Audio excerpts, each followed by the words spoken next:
Welcome in to another episode of the Night Six.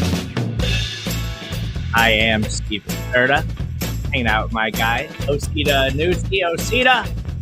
What up, gang? Ron's out. Gotta remind you guys, please subscribe. Nightly Fix. We're on our journey right now to match New Heights viewership of 10 million views in the first 12 hours of a podcast. So we need your help. We got a long way to go on this. We're trying to get to that 10 million, man. 10 million, baby. We're almost there. We're almost there. So not really, but we're close.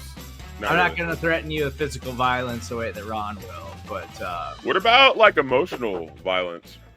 What if if you don't like or subscribe, you're gonna think of everything bad that you think of is just gonna happen to you. So you're just gonna stub your toe over and over again, and then you're gonna lose $5, and then you're gonna end up watching that really shitty Ice Cube movie, and for some reason like it. You're gonna be one of the guys that likes it, weirdo. It's crazy. That movie was so fucking bad. I'm never going to watch it. I haven't. Dude, watch it. It's so bad. It's so bad. I went into it being like, oh, dude, War of the Worlds. Okay, hell yeah. Yeah. I fuck with that. That'll be a cool premise. And then I'm just like, yo, is this one long Zoom call? Is that what I just watched for an hour and a half? Before it came out, I had actually watched a trailer because I didn't know that was coming out. And I saw a trailer for it and I was like, wait. Is this War of the Worlds the War of the Worlds? They just made another War of the Worlds movie, and then I watched the trailer and I was like, wait, is this starring Ice Cube? Is this on a Zoom call? What the fuck are we doing? I was like, man, this is gonna be complete and utter garbage. And so I decided right then that there was no chance I was going to watch a second of it. And then it turns out it's literally one of the worst movies ever made. Bro, Ice Cube as a cybersecurity expert is fucking hilarious. It is hilarious because he's sitting there. He's and he works for the CIA or the FBI, or one of the alphabet boys. And he's creeping in on his family's life. You know what I mean? His daughter doesn't necessarily want to talk to him because she's dating this weird white kid or whatever. So he hacks her home security system and just to check up on her and stuff like that. And then hacks into her cell phone and her emails so he can see the conversations that they're having. I was like, damn, fuck privacy, I guess. When you work for the NSA or whatever the fuck, that's crazy, dude.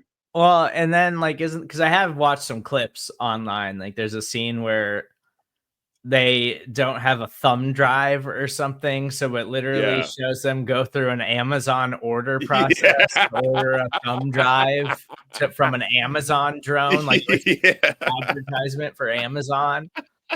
Oh, the future's fucked. I'm just simply never going to watch that movie. I absolutely refuse because I'm not. I'm not the kind of guy that hate watches things. I'm just no, I don't need to get that angry because I'll get angry about it. You don't want to rage bait yourself? No. Oh, no. I generally go through life. I mean, you know this about me. I'm kind of a cranky, curmudgeon-y person, anyways. You're a rageful human. I go through life trying to not put myself in those situations and trying to be in good moods and be pleasant because I know how I get. And I feel that. And I let it linger. I let those feelings linger. Did you watch Weapons yet? No. So okay, we'll talk about that later then. I haven't had time. I'm going to try to go see it this weekend. Thankfully, the Chiefs preseason game is Friday night, but unfortunately, it's at 9 p.m. on Friday night, so I'm going to be working late. But that frees me up for Saturday and Sunday. So one of those days, I am absolutely going to see Weapons because I'm really excited to see it. I'm sure it's as amazing as everyone says it is. I love Barbarian, so I'm excited about that. I can't wait to talk to you about it on Monday. I want to see your honest thoughts because I have my thoughts about the movie. Yeah, soundtrack was killer. I'm not gonna lie to you. But yeah, just check it out. I'm not gonna spoil anything for you. Yeah. I'm very excited about that. But as you guys can tell, Ron's not here. He's out of town. And I'm going to be totally transparent with you guys. It's daylight right now, as you can tell by my office. Spoil the secrets. Spoiling this. I just you thought you had great natural lighting, some great lighting in there. Yeah. We're pre-recording this thing due to some other scheduling conflicts, Ron being out, and just generally we're busy. We got a lot going on, but we do have some breaking news about Chiefs wide receiver Rashee Rice that by the time you hear this tonight, it's not going to be breaking, but you can find the breaking news podcast up on Foolish Club Media. So I encourage you to go check that out. About his disciplinary hearing. We got a few other things to talk about. And Osita, I think, has maybe we haven't talked about it yet, but you said you had some kind of movie thing for me last night. So maybe yes, we'll get to that if we have time today. But so the Rashee Rice news, and Osita, I know I'm not intentionally trying to make the Nightly Fix a strictly Chiefs podcast because Ron is out, but that is kind of the way that it worked out today because I had a very busy morning. It'll be a learning period for me. I like that. That's cool. Do you know about the Rashee Rice situation, Osita? No. So in the 2024 offseason, after his rookie year, Chiefs win a Super Bowl. Rashee Rice, like rookie wide receiver, becomes a total focal point of their offense down the stretch that season. And he's a guy that like the Chiefs take him in the second round and he comes out of SMU and he's a guy that like big body, physical wide receiver, like has all these tools, but didn't necessarily have like huge college production. Also, there was like some red flags about his off the field personality. And so everything's fine. Rookie year, Chiefs go win a Super Bowl. He becomes a focal point of the offense. Like we're going into year number 2, like feeling great.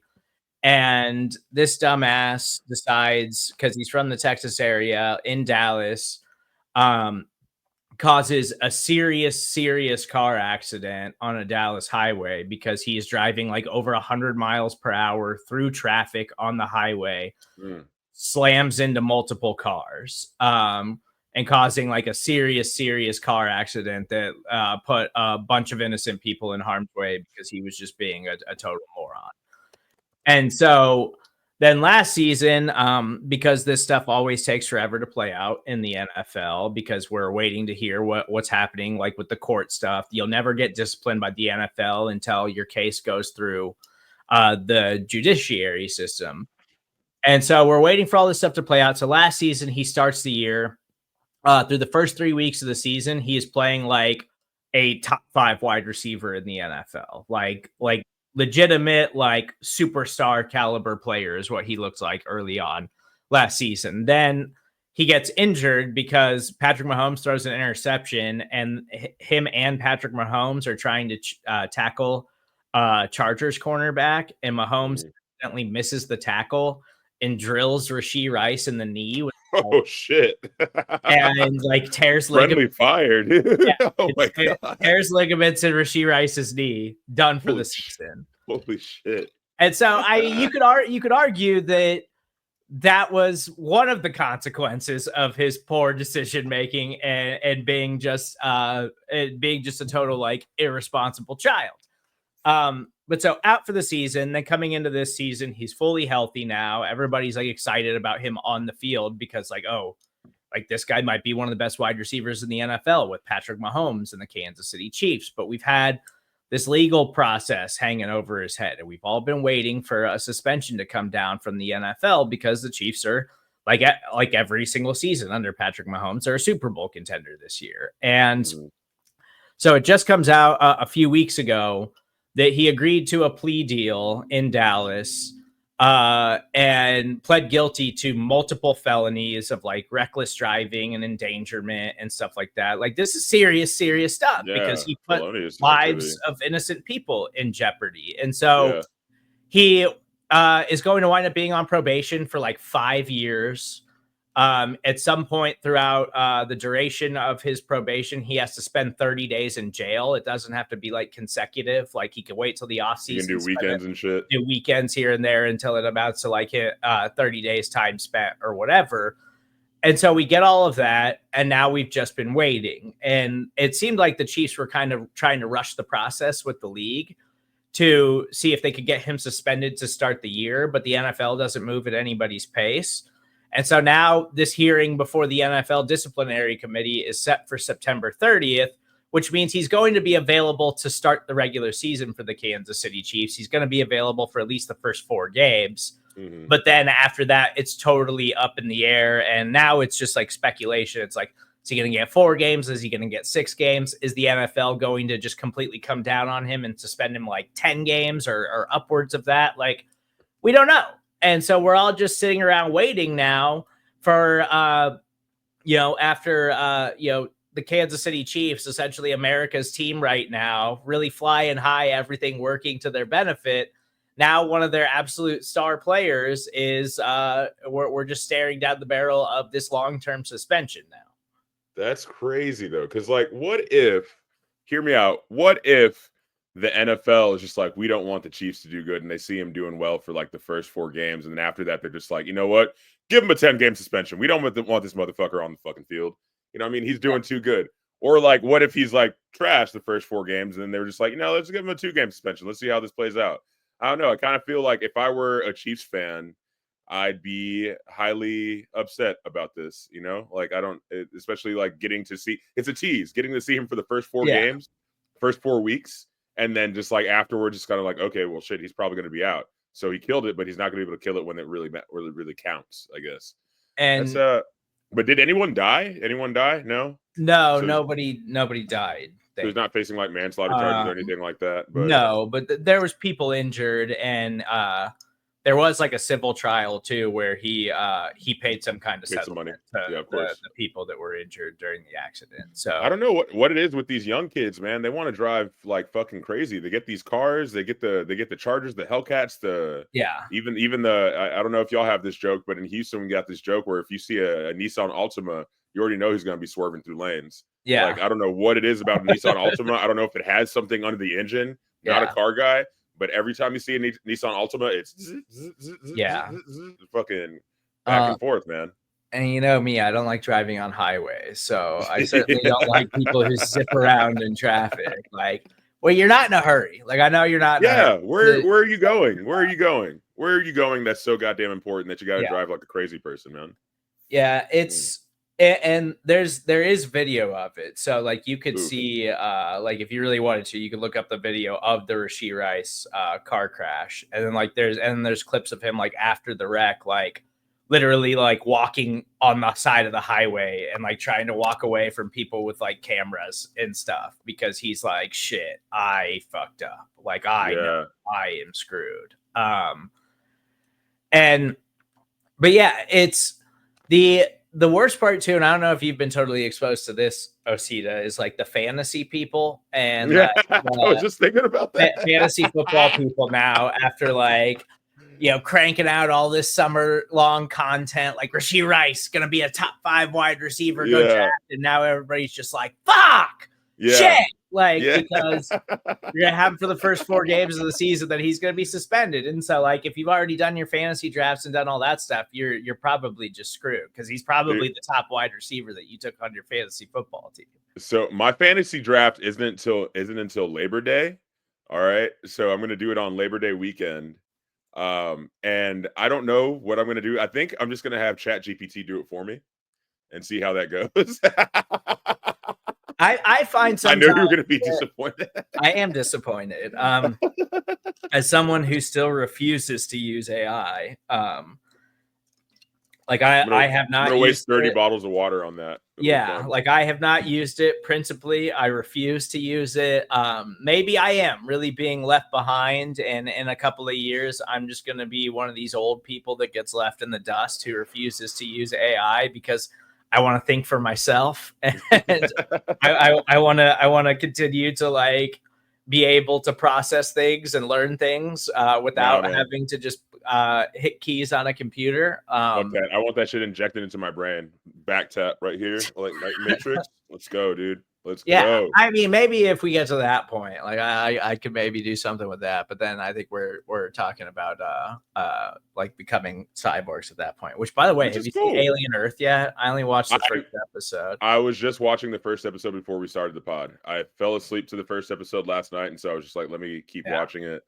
Yeah, I forgot that this was coming out, and I'm so excited. Yeah, I'm very excited. I love Alien. I don't know if we've talked about that, but the original Alien's one of my favorite movies ever made. Like, good movie. All the remakes have been pretty good too.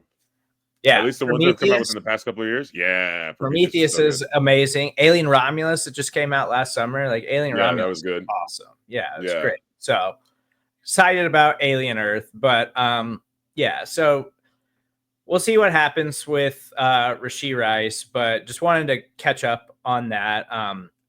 Obviously, it's a red flag for the Kansas City Chiefs, but they've navigated much worse things and had way worse offensive weapons than they do heading into this season. But continuing our trend of this being an all Kansas City more Chief stuff nightly fix. What do you know? The Kingdom dropped tonight on ESPN, or drops tonight on ESPN. It's a 6-part docuseries. It follows the 2024 Kansas City Chiefs and their quest for a Super Bowl three-peat, while also highlighting the history of football in Kansas City.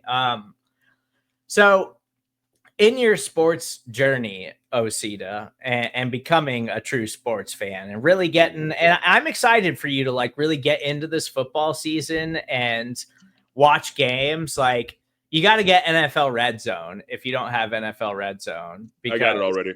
Okay. But okay, so here's my thing. So I have NFL Plus, right?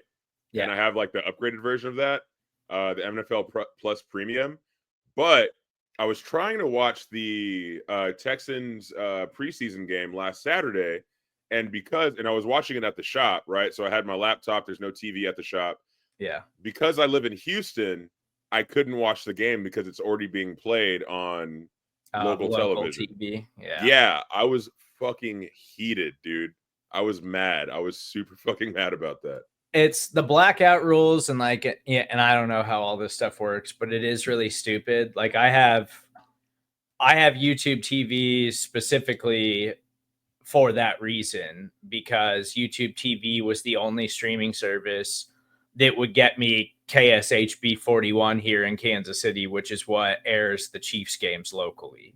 Okay. So it's because it was like Sling and like all the other ones, they didn't have 41. And so if I had those, I wouldn't be able to watch games unless I was just watching them at home on like a digital antenna, because I don't have cable anymore. Yeah. And so I just had to get YouTube TV because it was my only option, because you can't, they wind up just being blacked out when you buy the NFL package, which is super frustrating. Yeah, after spending like $24 a month on it and shit, I was just like, okay, I thought this would work out a little bit better, but I guess not, dude. I don't know. But all right, so the Kingdom.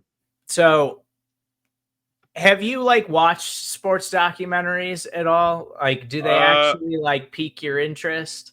Yeah, I watched the Michael Jordan one, or the Chicago Bulls one that came out a few years ago. The Last Dance. Yeah, The Last Dance. See, that was a big one, and that was like during COVID, so everybody, like, The Last Dance, there was no sports on at the time. Yeah. So The Last Dance kind of like took over sports for a lot of sports fans, and so everybody was breaking down The Last Dance, but it wasn't like, walking down memory lane of like sports stuff. It was just like, oh, Michael Jordan and Scottie Pippen fucking hate each other. Yeah. Like shit Michael like Jordan's that. A dick, dude. Yeah. And so I am excited for the Kingdom as a Chiefs fan, but like, is this something that would pique your interest? Like, are you at a curious enough level of sports yet where you'll sit down and you'll actually watch something like this, even though you're not a Chiefs fan? I think I will, but it kind of depends on if they're going to show the shit show that happened at the Super Bowl last year. Because I would think so. Honestly, I'm still shocked that happened. I'm shocked for you guys. I was sad for you guys. I mean, it happened in Tampa Bay a few years ago too, so it just happens sometimes.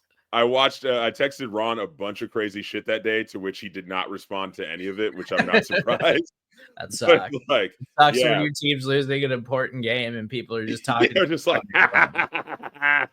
sucks to suck, dude. Yeah, Like, I don't know. I was I'm going not off. a person that responds in those instances either because I'm just Noted. angry. I'm a petty person, and I will send those texts out. I will send those texts out in glee and joy and in a playful manner. And whether or not it's received well, I don't know. But yeah, I think I'll definitely take a look at it. I mean, they have managed to do, or they almost managed to do something that had never been done by like any NFL team prior to.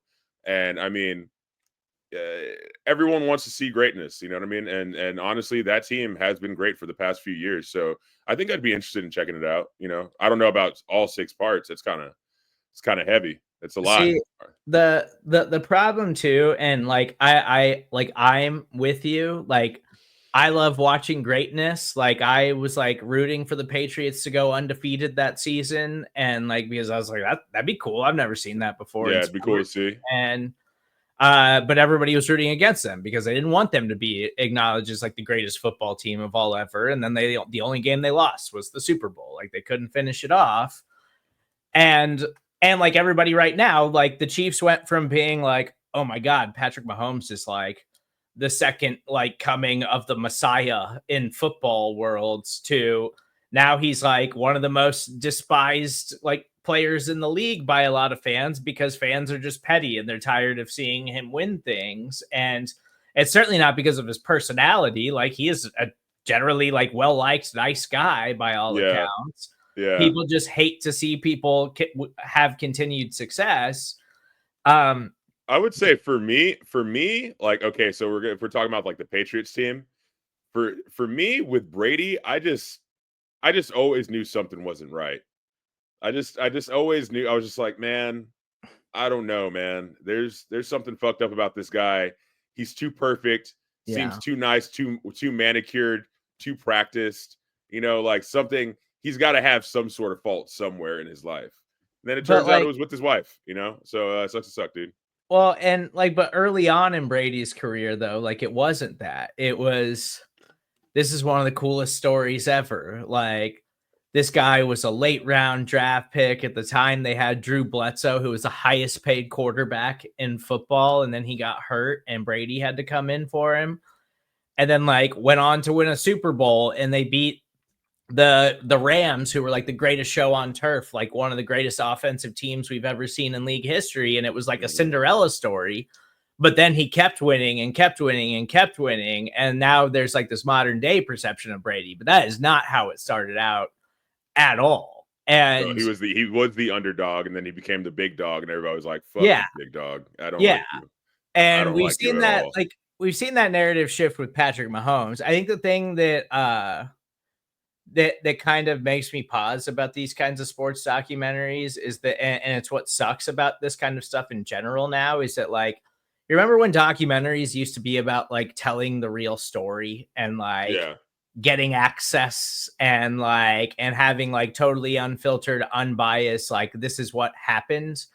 Like documentaries aren't like that anymore. Like yeah, because a lot of these streaming services figured out, oh, documentaries are cheap to make and we can yeah, just crank them out. yeah. And so you get a lot of stuff that's just like rushed and done. That's why like the what is it? The guy, the Casey Wolf guy or whatever his name is, the super fan dude who was robbing banks. Oh yeah, yeah, yeah, Uh yeah, yeah, yeah, yeah, like yeah. literally like that story came out and like 6 months later we had an Amazon Prime documentary about it. Yeah. Oh, Like dude, Amazon Prime docs are fucking ridiculous. Like the ones on the Diddy trial that hasn't even finished yet. You yeah. know what I mean? They just found anybody who even came in contact with him, who he stepped on their shoe at one point in time. It was just like, hey, yeah, I'll be interviewed for this. Let's go. Yeah. You know?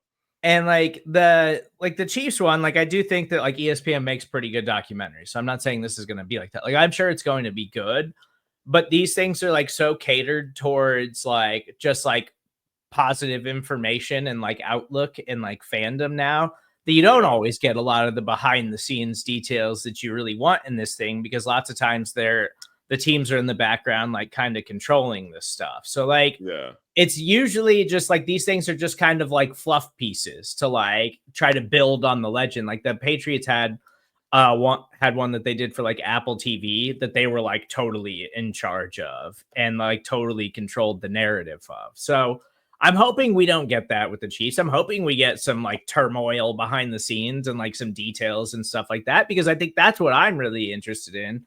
Not just like, oh, the Kansas City Chiefs were always that team who could never quite get there and get over the hump all those years with Alex Smith and bad quarterback play. And then they finally got the golden god, Patrick Mahomes, and now they're the greatest team we've ever seen.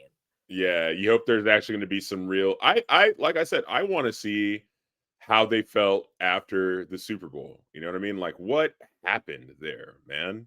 Like, what do you think happened there? What would you say happened? Because like, were they just outplayed? Like, what was that? I think they just got their asses kicked, and so they kind of like the Chiefs are a frustrating team because in 2018 and 2019, like when Patrick Mahomes first came on the scene, like when they were operating at their highest level of offense, like that was prime Tyreek Hill, prime Travis Kelce. The offensive line was decent back then. Like their defense was garbage, which was the biggest problem. But they could go out and they could drop 45 points on a weekly basis if that's what they had to do. And so they were fun and exciting and like game changing. And we had never seen a quarterback who could just like obliterate you downfield the way that Patrick Mahomes did early in his career. And then in the preceding years, like they started to get like too cute and too fancy and would be really frustrating. And the year that they lost to the Tampa Bay Buccaneers in the Super Bowl, they lost both of their tackles that season, and like the offensive line fell apart. But they were always so good and so talented that they overcame a lot of the obstacles. It was just instead of them beating teams by 30 plus points, now they were like playing down to their competition. Now Mahomes would make mistakes and there'd be like careless turnovers, and it would take like a fourth quarter comeback where, they're down by one score. Mahomes has to lead them on a game-winning drive with 2 minutes left, and then they still win the game. So the record overall winds up looking great, but on a week-to-week basis, they were really frustrating. And you can't live like that all the time in the NFL, but the Chiefs are so talented and Mahomes is so talented that they do that more than any other team in the league, until they ran into a team that they simply couldn't do that against that year in the Bucs. And it's basically the same thing that happened last year with the Eagles. Like last year, the Chiefs won a bunch of one-possession games. They played down to their competition. They couldn't score points offensively. They were really frustrating to watch on a weekly basis. Their offensive line play was absolute garbage. They had injuries all over the place. But Mahomes is so damn good, and Andy Reid's so damn good.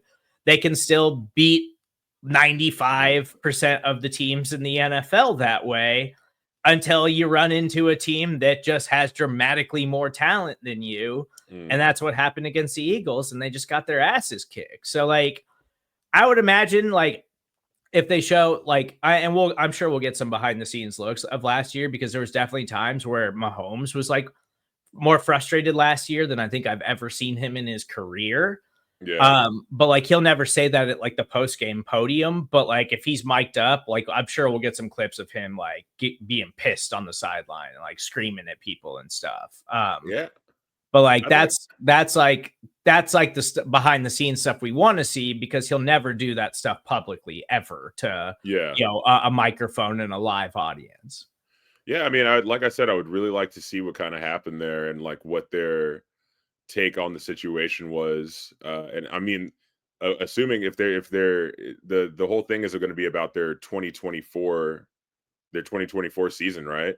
And that's how their 2024 season really ended. So hopefully it doesn't end on like a sour note completely, because you don't want a movie to kind of leave you in a state of like being pissed off and sad. But I think it'd be interesting to see. Have you seen that Kanye has a new documentary coming out? No, dude, I just saw the trailer about his rise to Nazism, about his rise to crazy. Like it's like him talk. Like the trailer starts out with him talking about like he was like, I don't want to take my medicine. If I take my medicine, I feel like shit. So I'm gonna stop taking my medicine. Like, nah, they just want to keep me down. I was just like, oh shit. Apparently, it comes out in like mid-September, dude. Like, yeah. I mean, I don't want to. Long. The days of like Ken Burns documentarian type shit are gone, dude. Like, Yeah. it's just. Did you ever watch that Rolling Stones doc back in the day? I think it was like 3 parts, and they were each like 2 hours each. No, I watched some of the Beatles one, and I watched some of the Billy Joel one. Yeah. But I just kept getting bored. Like, I kept being like, I'll come back to it and finish it. Wait, And you watched the Beatles one that came out like on Disney, with the guy who did Lord of the Rings? Yeah, like James Cameron. Yeah, it was like it was like 3 or 4 parts or something. Like each one was like 2 hours long. Yeah. No, if you like the Rolling Stones, it's a really good Rolling Stones one. I remember watching it back in college, but it just took for fucking ever, dude. Yeah. Like, that's my only thing. Like, when I see a 6-part documentary, I'm just like, damn, dog, this is going to take a while, because I'm assuming each part's an hour. I don't know if I have 6 hours to spend on just like one thing like that. You know what I mean? Yeah. Like, for an entire, I don't know, it'll take me like a week to finish. Like, that's just a lot of information, man. Yeah. A whole lot of information. I get too bored with that stuff. Like, it takes too long. Like movies, like I'll sit down and watch the director's cut of Lord of the Rings and just for sure. it out. But like documentaries, I just inevitably like start to space off. I'm like, I'll come back to this later, and then I always forget about it. Like, dude, respect to the Brutalists for having an actual intermission in their movie, dude. They had a 3.5-hour long movie, and they had like a little intermission piece. I was just like, you know what? Thank you for that, because I do need to get up and go pee. You know what I mean? Like, I need to go get some water right now. Like, I would like to get up and not have to watch this movie like for 3.5 hours straight. You know, they thought about the audience, and I respect that. I'm a pro at that, and I do respect that, because it was awesome when I went and saw it. But I go to the movie so often that I always like read the waves of the script and like the acts, and I'm like, okay, this just happened. We're gonna have a little lull here. This is a perfect time to run and pee really fast. Yeah, dude. During Weapons, like, I fucked up because I think I went there like right after work, and like I drink like 4 liters of water a day. Like, I drink a shit ton of water, right?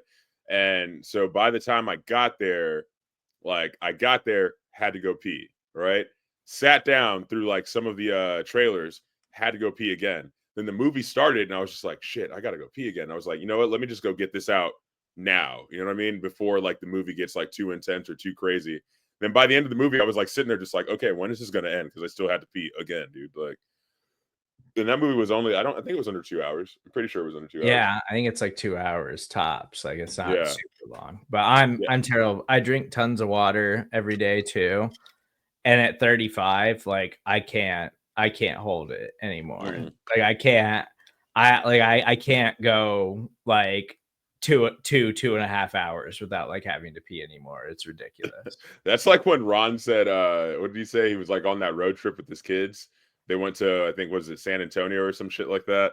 And they were driving back, and he was just like, my kid was holding it, you know what I'm saying? And we drove straight from San Antonio to Houston, and then all of a sudden we got right by the house. Then he pissed in the car. I was like, why didn't you stop?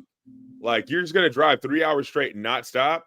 Yeah. Like, there's a Buc-ee's there for a reason, dog. Like, come on now. Like, there's literally a Buc-ee's on the way from San Antonio to Houston. And I don't know if you know the lore or the legend or the greatness of Buc-ee's yet, because I don't know how many times you've actually been to Texas. But Buc-ee's is the shit, okay? Nice restrooms, great food. The staff is super nice. And you can have all the little oddities and like all these little toys that you can go buy. They even have a fucking mascot that's fucking awesome, and he takes pictures with you. And so that place is like the perfect place to just go park and go pee for like a second and stretch your legs and stuff. And Ron's like, nah, we're driving straight back. We're driving straight back all the way through to Missouri City, Texas. I'm like, why would you do that, dude? Why, sir? I do think he said his son was like, didn't say anything until it was like an emergency, though. Like, he said he was just like, I can't hold it. But I know the inner monologue for that child had to be so rough at that time. Like, he was like, man, I gotta pee. Ooh, I really have to pee. Man, I have to pee, but I don't want to say anything.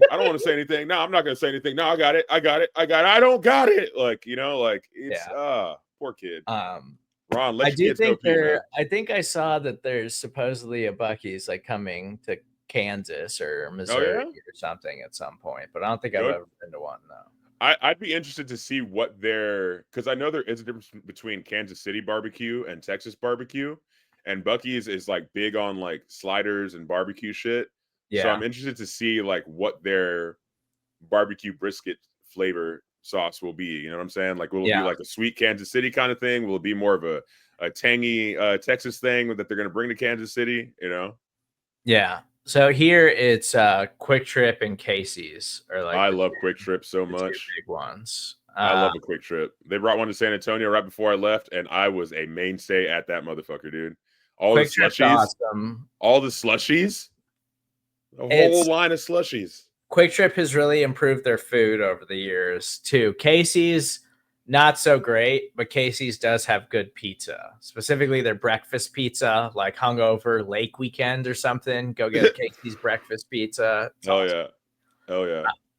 So I don't want to spend too much time on New Heights anymore because we talked enough about the Kansas City Chiefs today. But so as of right now, the Taylor Swift interview is at 10 million views on YouTube. And Jesus Christ. I haven't watched the entire thing yet because I've been really busy. And as we talked about last night's episode, my girlfriend Erin is a huge Swiftie. She really wants to watch it. I think she watched most of it last night by herself, but she wants to watch it together. So we might watch it tonight or like this weekend. Hell yeah. Have time, which is fine. You know, like I want to share in the things that make her happy. So that's love, man. That's love. LUV. Yeah.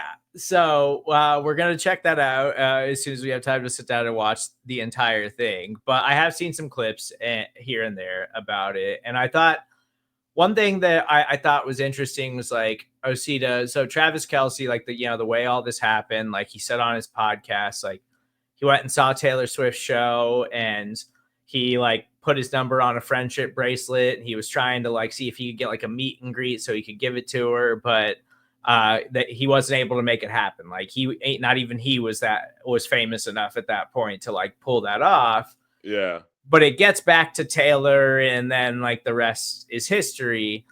But she did say now do y'all see why I keep pushing for my baby girl Caitlin? Well, now do y'all see? That's I finally have a platform. That's kind of like what I'm getting at because she was asked about it on the podcast, and in the clip that I saw, she said like basically just everybody who knows Travis, who has any kind of like loose affiliation with her or could find a way to get in touch with someone who knows her, who could like get the word out there. Like everybody just started being like, you got to date Travis. He's the greatest dude in the world. And Andy Reid, who has talked about this before, like somehow his family like knows Taylor Swift and her family. I don't remember what the whole story is behind this. Yeah. But somehow Andy Reid, like she knew Andy Reid before all of this happened. Yeah. And so like Andy Reid apparently even like reached out and vouched for Travis Kelce. And see how love works? See like, how that works? Can you imagine he networked his way into a relationship. Yeah, that's what just happened.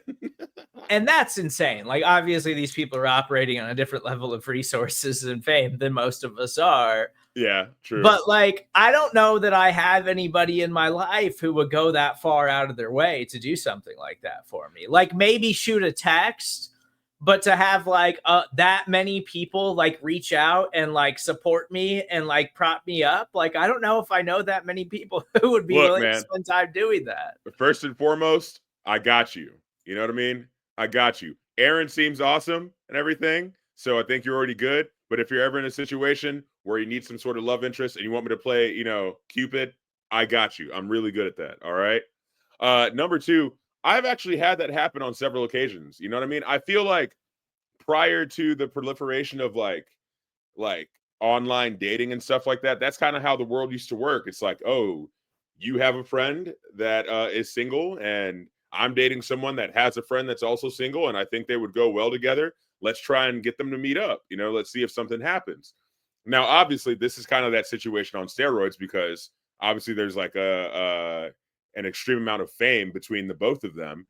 So, I mean, but I love to see it. You know what I mean? Like he shot his shot. He tried to shoot his shot in a way that he thought best, but it didn't quite work out.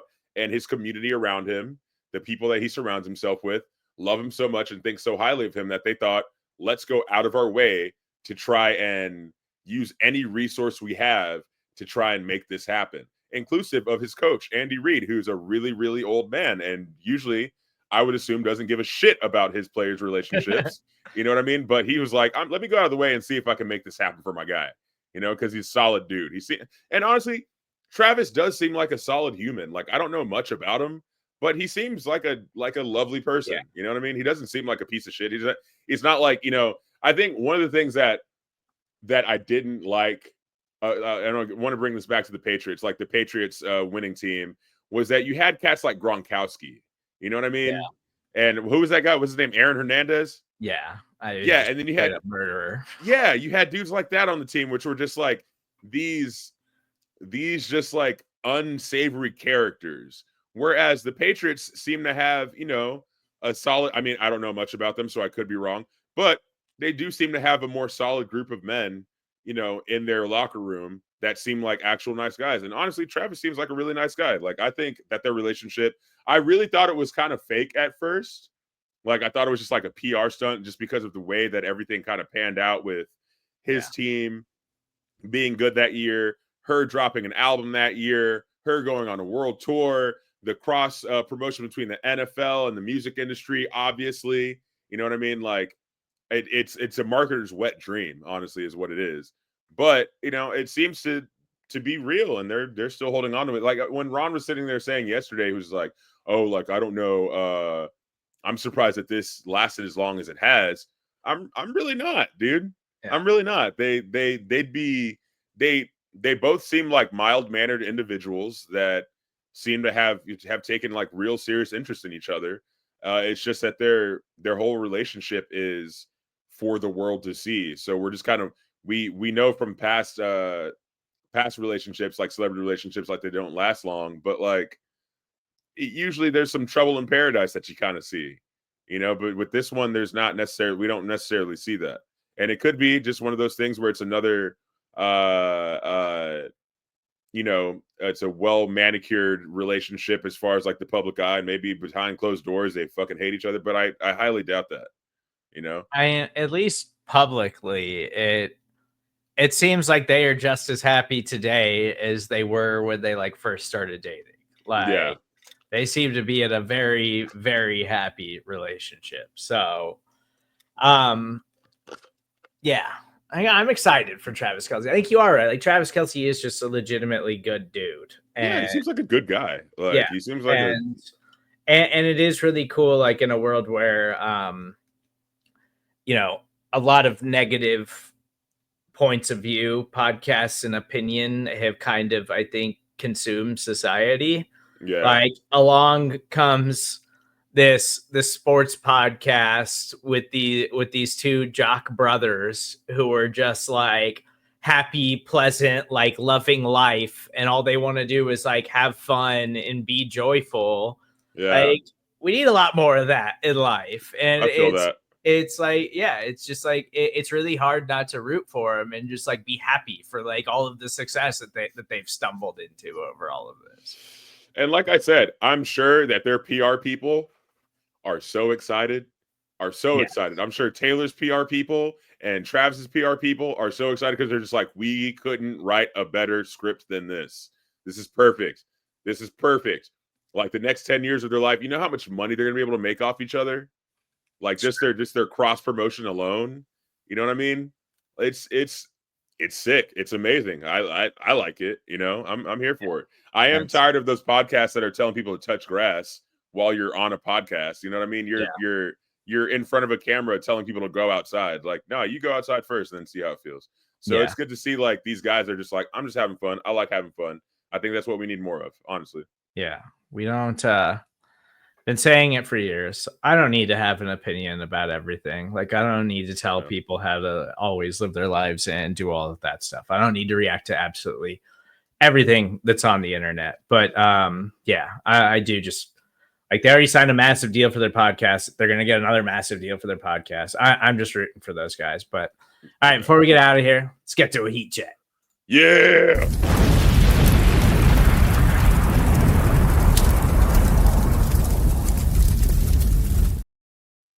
All right, guys. So for today's Heat Check, brought to you by Big O, brought to you by Nightly Fix, brought to you by Foolish Club Media. Make sure that you like and subscribe. I want to talk to my best friend, Steven Serda, about movies. Okay. I know that he is a Marvel's fan, but I want to see what his favorite Marvel movie is. Okay. So today I'm going to give you a bunch of Marvel movies. We're going to do kind of rapid fire. Please actually do rapid fire, because yesterday I was trying to do that with Ron. Okay. To go into like little soliloquies and monologues about what each artist meant to him. I didn't give a fuck about any of that. I just wanted him to rank them. Okay. Okay. All right. So we're just gonna start with some, and then I'm just gonna give you verses, and you already know how it goes. All right. All right. Incredible Hulk versus Thor. Thor. Thor versus Ant-Man and the Wasp. Thor. Thor versus Fantastic Four. First Steps. Ooh. Thor. Thor versus Doctor Strange in the Multiverse of Madness. Ooh, Doctor Strange. Doctor Strange versus Captain America, the First Avenger. Captain America. Captain America versus Ant-Man. Just Ant-Man. Captain America. Yeah, fair. Captain America versus Shang-Chi and the Legend of the Ten Rings. Still going Captain America. Captain America versus Spider-Man Far From Home. Ooh, Far From Home. Spider-Man Far From Home versus Doctor Strange. Original Doctor Strange. OG Doctor Strange is so good, dude. Yeah. Okay, awesome. OG Doctor Strange versus Black Panther Wakanda Forever. Doctor Strange. Doctor Strange versus Guardians of the Galaxy Volume 3. Ooh, Guardians 3. All right, Guardians 3 versus Iron Man 3. I'd go Guardians 3. Okay, Guardians 3 versus OG Guardians. Ooh, I'd take the original Guardians. Okay, OG Guardians versus OG Iron Man. Iron Man. OG Iron Man versus Captain America Civil War. Ooh, Civil War. All right, Civil War versus Spider-Man Homecoming. I guess Civil War. Civil War versus the Winter Soldier. Winter Soldier. Right? Winter Soldier versus Thor Ragnarok. Winter Soldier still. Yeah, dude, Thor Ragnarok was not that good in my It's opinion. okay. It's fine. I like decent. It. It's funny, but Winter Soldier. Yeah. And then he was just like, "Oh, I'm fat now." Blah blah blah blah blah. All that shit. Like, I was like, "Okay, whatever." Anyway, so what are we at? We're at Winter Soldier. Winter Soldier versus the First Avengers. I'm gonna go Winter Soldier still. Winter Soldier versus Spider-Man No Way Home. Winter Soldier. Okay, Winter Soldier versus Infinity War. Infinity War. Infinity War versus Endgame. I'd take Endgame still. Of course. I knew it. Yeah. Wait. Sorry. Endgame versus Black Panther. I had one more. OG Black Panther. I'd still go Endgame. Yeah, that's fair. It's just Endgame, because Ron's made fun of me about this a lot. I saw Endgame in theaters like 6 times. Like, it's a 3-hour movie, and I went and saw it like 6 times, and I cried more than once when I went and saw it. And I am perfectly okay with admitting that. I'm a huge comic fan. I'm wearing a comic shirt right now. What is that? I'm wearing a Galactus shirt right now. Oh, nice. Look, man, don't let Ron take away your whimsy and your joy just because he's a 50-year-old man that just wakes up on Saturday. Has been waking up on Saturday morning since his childhood, drinking coffee because he doesn't like milk and hates cereal and watching sports. Doesn't mean that you can't have your hobbies and your loves and be a little silly and have fun with it, man. I love comic book movies. Endgame was a culmination of 10 years of my life, following all of these comic movies. And every time I got the on your left, I would get emotional every single time I saw it in theaters. And like, at the time, I do think I was dating a girl at the time. Like, I went and saw it a couple of times by myself because I was like, you can't come see it with me. Like, no. And then I think this is my me time, okay? Like, I need this. Yeah, and I was just like, nothing personal, but like, this isn't for you, it's for me. Like, I have to go do this. And then I cried. I think she went and saw it with me like the third time. I definitely cried again that time. And I feel like she thought differently of me after that. We weren't together first. We did break up shortly after that. So that's funny as hell, dude. I do like with like the newer Marvel stuff, how, you know, they've kind of, I don't know, I guess maybe it's like art imitating life, right? Like we all went through this. Like I'm talking about with the snap, with like the disappearing of everyone and everything like that in the whole Marvel series. Like we all kind of went through something like that via COVID and the pandemic and shit, right? Where like the world was shut down. We had a kill count, a body count of people dying on the fucking on every television network, which I still think that we should have like a civil lawsuit for like pain and suffering and mental, you know, mental suffering from just like that alone for the like the news and the media cycle. yeah. But that's neither here nor there. But I do like how they kind of made that this like what's it called? Like a canon event within like the Marvel series. Like there before the disappearing and after the disappearing, and like everything in between is just like we don't really know what happened. You know what I mean? Like, and so now, like, if you watch any of the shows, like I was watching, what was it, Thunderbolts? They talk about it. I can't remember what show I was watching, but they kind of like allude to like that whole, okay, yeah, the disappearing was fucking wild, dude. Like everybody just like left Earth for a while. They didn't know what the fuck happened, and all of a sudden everybody came back 5 years later, like, and life changed around them, but they came back the same age, like. As in Far From Home, like they mentioned, like, you know, all the high school students like come back. They're 5 years older, but they're the same age. And then all the people that didn't disappear are all older and like older than them now. And so they like have to navigate all that stuff. Yeah, it's great. The COVID comparison was a really dark way to end the show.